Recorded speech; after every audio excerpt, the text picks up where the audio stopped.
Salve galera, sejam bem-vindos ao canal Professor Pedro. Hoje é um videozinho para discutir um pouco do que a gente está fazendo em relação à análise do Banco Central do Brasil com base na sua política monetária. O vídeo aqui é bem curto, é para mostrar que de repente a nossa política monetária pode ser, ao invés de um adulto na sala que retira ruído, um agente propagador de ruídos, mensagens erradas.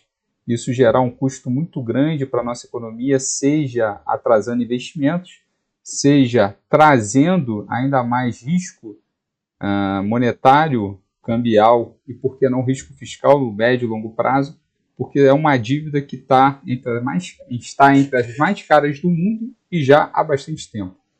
Então, desde o Plano Real, desde 1994, a gente entendeu como um grande sinal de virtude pagar juros nababescos para fazer um tipo de controle cambial, um câmbio fixo. Quando a gente abandona essa tese errada lá em 1999 na Max, os resquícios dessa política monetária se mantiveram. Né? Os atores que controlaram a inflação de maneira exitosa naquele período entenderam que os juros eram um importante mecanismo por trás do controle inflacionário às expensas do sistema produtivo. Então, trabalhamos com juros muito altos durante muito tempo e difícil abandonar não a memória inicial da inflação, mas o que parece uma memória inicial de uma política monetária que não condiz com o tempo do Brasil atual e principalmente com os pares internacionais. Então, quando a gente pega essa primeira análise aqui do Focus, o que a gente percebe em relação ao que vem acontecendo?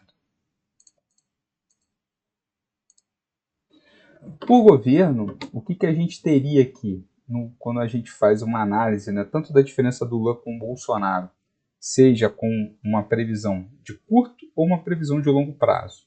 Com controle de horizonte, ou seja, a gente está fazendo uma previsão de curto prazo, sem controle, uma previsão de longo prazo. Todas elas batem e todas elas mostram que existe o maior risco ou maior barulho ou ruído a partir da variável chamada Selic. Ela tem a maior intervalo de confiança para um dimensionamento, para um número de observações muito grande. Né? A gente está pegando resultados semanais de 2020 até 2026, fazendo previsões até 2030. Ou seja, a gente tem um conjunto de a cada semana fazer previsão de cada uma das variáveis para pelo menos 5 anos.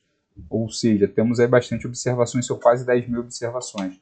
Isso coloca a Selic como o principal gerador de ruídos, ao mesmo tempo em que o PIB acaba, como a gente pode observar, sendo aí uma grande variável que o mercado errou, e errou muito negativamente para o Lula e muito positivamente para o Bolsonaro.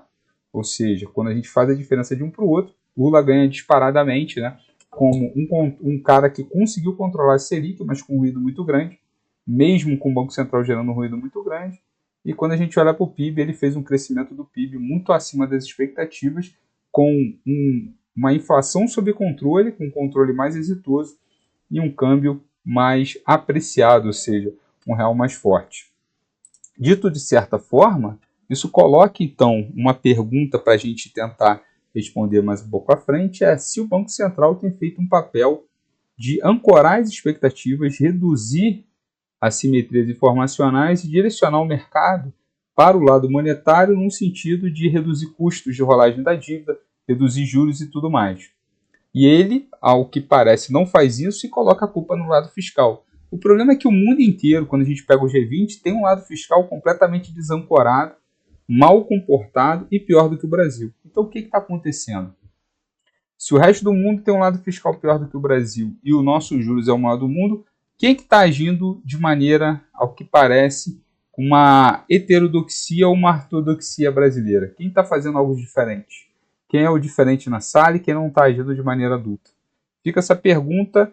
Quem quiser entender um pouco mais sobre esse processo, convido vocês a lerem o meu livro, A Economia do Povo. Vou deixar aqui para vocês enxergarem esse livro aqui. Ele fala sobre os 80 anos do Lula, e principalmente o que eu entendo, né, como um legado que ele deixa, ou a sua política fiscal, a sua política econômica deixa para o Brasil, com mais de 30 anos, né, que ele tem do ponto de vista de tocar a nossa economia de maneira real. Né? Ou seja, ele está lá na cadeira presidencial desde 2002, gerou o que a gente chama de colchão de reservas internacionais, reduziu drasticamente, né, a nossa dívida externa. Hoje nós somos credores líquidos em dólar. Muito do que a gente vive hoje temos que entender que esse momento atual ele é tocado de maneira muito forte por essa figura, e essa leitura acredito que seja uma leitura muito relevante para os interessados no tema. Forte abraço, até a próxima.